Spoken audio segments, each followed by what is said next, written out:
Hello friends, कैसे हो? How are you? Friends, हम लोग एनसीईआरटी वगैरह जीएस वगैरह पढ़ रहे थे। जीएस में सारे सब्जेक्ट्स को कवर कर रहे थे। तो जैसा कि आप लोग देख रहे थे, कंप्यूटर, ज्योग्राफी, विज्ञान वगैरह वगैरह चीज़ें चल रही थी। पोल्ट्री में हमने 1892 तक का अधिनियम पढ़ा दिया है। उसको आप लगातार मेरी वीडियो में देख सकते हो। बहुत विस्तार पूर्वक हमने उसको पढ़ाया है, बहुत ही अच्छे से। 1892 के बाद जो तीन चार अधिनियम बचे हुए हैं, 1909, 1919, 1935 और 1947, चार अधिनियम और बचे हुए हैं। वो चारों हम एक एक बाई बाई लेक्चर पढ़ा देंगे। उसके बाद आपका सीधे आ जाता है संविधान की पृष्ठभूमि, संविधान वगैरह क्या है क्या नहीं है। तो संविधान की पृष्ठभूमि में केवल और केवल फैक्ट है। एक दिन का फैक्ट है, एक लेक्चर। इसके बाद हम लोग आर्टिकल पे आएंगे। आर्टिकल 1 क्या है, और 1 से लेकर के आर्टिकल 395 तक, जो भारतीय संविधान के मौलिक व्यवस्था में दिया गया है। अब लेकिन जो अनुच्छेद प्रथम है, सबसे पहले ये जानने की कोशिश करेंगे कि अनुच्छेद होता क्या है। किसी भी विषय वस्तु को पढ़ने के पहले उसके विषय में जान लेना चाहिए कि उसका बैकग्राउंड क्या है, कैसे होता है, क्या होता है। तो वो लगभग 70% टर्मिनोलॉजी इसी के अंतर्गत आ जाती है। जैसे हम अगर आर्टिकल पढ़ाने जा रहे हैं, भारतीय संविधान का प्रथम अनुच्छेद क्या है, पहला अनुच्छेद क्या है, तो हमको यह नॉलेज होना चाहिए कि अनुच्छेद कहते किसे हैं, अनुच्छेद होता क्या है, अनुच्छेद की जगह और किसी शब्द का इस्तेमाल क्यों नहीं किया गया। तो आइए देखते हैं कि अनुच्छेद किसे कहते हैं, अनुच्छेद क्या होता है। तो फ्रेंड्स, अनुच्छेद का मतलब, जैसा कि यहाँ पर आप देख रहे होंगे आर्टिकल, ये भारतीय संविधान में जब आप देखेंगे, संविधान में ये मौलिक संविधान में 395 आर्टिकल हैं टोटल। 395 आर्टिकल हैं केवल। तो अनुच्छेद होता क्या है? जैसे हम कोई चीज़ कह दें कि हमको कोई चीज़ बतानी हो, किसी को किसी के बारे में कुछ हमको बताना हो, किसी के विषय में कुछ कहना हो, किसी पूरे एक विशाल समुदाय को, एक विशाल जनता को कोई चीज़ हमको शेयर करना हो, हमको गाइडेंस देना हो, नियम बताना हो, तरह तरह की जानकारियों से उनको अवगत कराना हो, तो हम कैसे बताएंगे? जैसे भारत के प्रधानमंत्री श्रीमान नरेंद्र मोदी जी को जब वो रैली देते हैं, भाषण देते हैं, अपनी योजनाओं को काउंट कराते हैं, तो क्या आप खुद सोचो कि वो किस लैंग्वेज में, कौन सी लैंग्वेज का इस्तेमाल करते हैं, या कौन सी लैंग्वेज का इस्तेमाल करके वो एक विशाल समुदाय को, एक 121 करोड़ की आबादी वाले देश को समझाते हैं। तो उसी संबंध में हमारा संविधान है, भारत देश का संविधान है, जिसमें अनुच्छेद का वर्णन किया गया है। अनुच्छेद होता क्या है? कोई शब्द, अब शब्द कैसे बनता है ये आप लोग जानते होंगे, बेसिक टर्मिनोलॉजी है। और नहीं भी जानते होंगे तो हम सामान्य हिंदी की क्लास चलाते समय शब्दों को बताएंगे।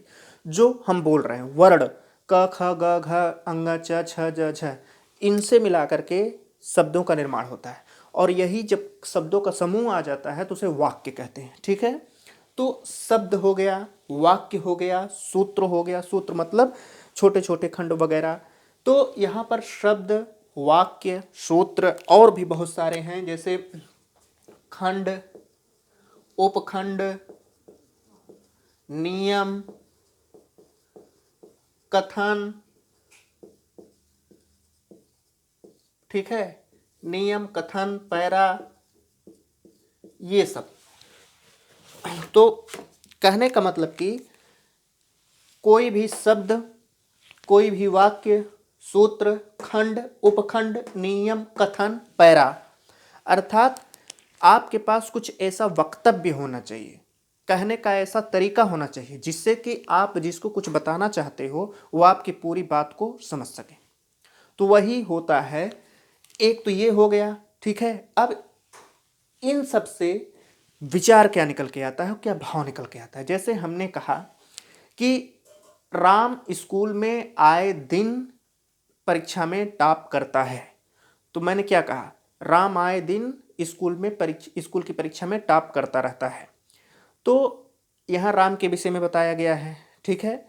यहाँ पर कई शब्द जोड़े गए हैं, उनसे मिलकर के एक वाक्य का निर्माण हुआ है। और जब वाक्य बन गया तो हम जो कह रहे हैं, एक विशाल समुदाय को, स्कूल में गार्जियन वगैरह सबको, जिसको भी संबोधित कर रहे हैं, हमको राम के विषय में जानकारी मिल रही है कि राम क्या करता है, परीक्षा में टॉप करता रहता है, हर दिन या हर परीक्षा में वो टॉप करता रहता है। तो इस तरीके से विचार प्रकट हुआ। कौन सा विचार? राम के परीक्षा में टॉप करने का विचार प्रकट हुआ, एक भाव प्रकट हुआ, एक निकल करके हमारे अंदर से अंतर्व्यक्ति हुई जो हम कहना चाहते हैं कि परीक्षा में पास करना या टॉप करना।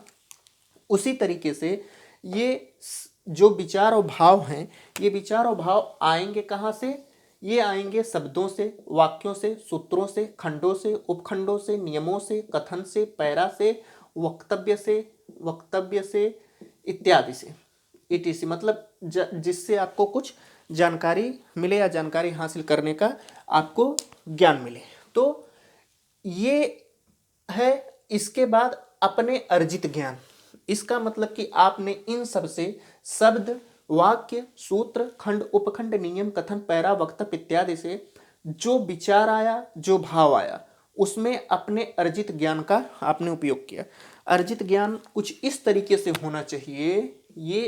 ये वाला पार्ट जो है, ये अर्जित ज्ञान सार्वभौमिक होना चाहिए। सार्वभौमिक का मतलब होता है जो हर जगह उचित हो, सर्वमान्य। आपका निजी वक्तव्य केवल आप पर लागू हो सकता है, अन्य किसी पर लागू नहीं हो सकता। लेकिन जब एक विशाल समुदाय के लिए कोई नियम बनाना होता है, कानून बनाना होता है, तो लोकतांत्रिक देशों में उसको कई प्रोसेस से गुजरना पड़ता होता है। उसीलिए हमारे संसद होती है उसके लिए। तो हम संसद पढ़ते समय नियम या अधिनियम कैसे बनता है, विधेयक कैसे पारित होता है, तो ये सब विस्तार पूर्वक पढ़ाएंगे। तो ये जो अपना अर्जित ज्ञान है, ये होना चाहिए, सार्वभौमिक, उचित होना चाहिए।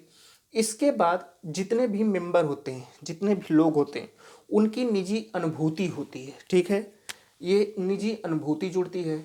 अब इतने के बाद यानी कि शब्द, वाक्य, सूत्र, खंड, उपखंड, नियम, कथन, पैरा, वक्तव्य इत्यादि के विचार एवं भाव तथा अपने अर्जित ज्ञान एवं निजी अनुभूतियों को मिला करके एक प्रवाहमयी शैली का निर्माण होता है। प्रवाहमयी शैली, ठीक है, प्रवाहमयी शैली का निर्माण होता है। अब इस प्रवाहमयी शैली को गद्य भाषा में अभिव्यक्त करना ही आर्टिकल कहलाता है। अब आप लोगों को समझ में आ रहा होगा कि आर्टिकल धीरे धीरे क्या होता है, धीरे धीरे आपको समझ में आ रहा होगा कि आर्टिकल कहते किसे हैं। तो इसको गद्य भाषा में कहना होता है, पद्य भाषा में नहीं। अब हम गद्य भाषा समझते हैं कि गद्य भाषा क्या होती है। गद्य भाषा एक ऐसी भाषा होती है फ्रेंड्स, जिसमें छंद, ताल, लय और रस, तुकबंदी ये सब नहीं होता है। उसमें एक विचार होता है। गद्य इतना समझ लीजिए कि ये कोई संस्था है, ठीक है, और ये एक संस्था ही संविधान है, ठीक है। ये संविधान है पूरा, और ये भारत है। एक तरीके से यही भारत है, संविधान है, संस्था है, और यहाँ पर देश की जनता है, ठीक है। ये देश की जनता है, ये देश की क्या है, जनता है। अब ये संविधान जो नियमों का एक संग्रह है, नियम या अधिनियम का एक संग्रह है कि हमारा देश कैसे चलेगा, हर देश का, ठीक है। यह संविधान, भारत देश का यह संविधान इस जनता को इंगित कर रहा है कि आप ऐसे चलो। ये जनता को बता रहा है कि आपको ऐसे चलना है, देश में इस हिसाब से रहना है, इसी नियम को फॉलो करना है, नहीं तो आप नहीं रह सकते हो। आप एक तरीके से नहीं रह सकते हो, मतलब आप अपराधी सिद्ध कर दिए जाओगे, आप गलत कार्य कर दिए जाओगे, गलत साबित कर दिए जाओगे, और आपको उसके लिए दंड मिल जाएगा। तो गद्य ये होता है जिसमें छंद, ताल, लय, तुकबंदी, रस, अलंकार, सजावट ये सब नहीं होता, कविता गान नहीं होता। उसमें एक विचारपूर्ण शैली होती है, बहुत गहन विश्लेषणात्मक अध्ययन वाली विचारपूर्ण शैली होती है। उसमें बोलना होता है, बतलाना होता है, कहना होता है, किसको क्या नियम फॉलो करना है, कैसे क्या इंगित करना है, वो सब कहा जाता है। तो उसको हम आर्टिकल कहते हैं। अब आपको समझ में आ गया होगा आर्टिकल क्या है। मतलब कि शब्दों, वाक्यों, सूत्रों, खंडों, उपखंडों, नियमों, कथनों, पैराग्राफ के विचार एवं भाव तथा उसमें अपने अर्जित ज्ञान एवं निजी अनुभूतियों को प्रवाहमयी शैली की गद्य भाषा में अभिव्यक्ति करना ही आर्टिकल कहलाता है। अगर आपको इतनी लंबी चौड़ी परिभाषा न बतानी हो तो आप एक लाइन बता सकते हो कि अनुच्छेद एक ऐसा वाक्यों का समूह होता है, एक ऐसा शब्दों का समूह होता है जिसको हम किसी दूसरे को बताने के लिए उपयोग करते हैं। सीधा सा नियम है, इसमें कोई रस छलंकार या सजावटी भाषा का प्रयोग नहीं होता है, तो उसे अनुच्छेद कहते हैं। जैसे और अस्पष्ट भाषा में कहना हो तो अनुच्छेद एक ऐसा वाक्य होता है जिसके विषय में हमको किसी से किसी किसी लाइन के विषय में या किसी नियम के विषय में जानकारी मिलती है। लाइन नहीं, किसी नियम के विषय में जानकारी मिलती है। जैसे भारत का प्रथम अनुच्छेद है भारत राज्यों का संघ है, तो इससे हमको क्या जानकारी मिलती है कि भारत जो है वो राज्यों का संघ है, अकेला नहीं है। समस्त राज्य ने मिलकर के भारत का निर्माण नहीं किया है, बल्कि भारत ने मिलकर के राज्यों का निर्माण किया है। तो इसको भी हम अलग कॉन्सेप्ट में क्लियर करेंगे।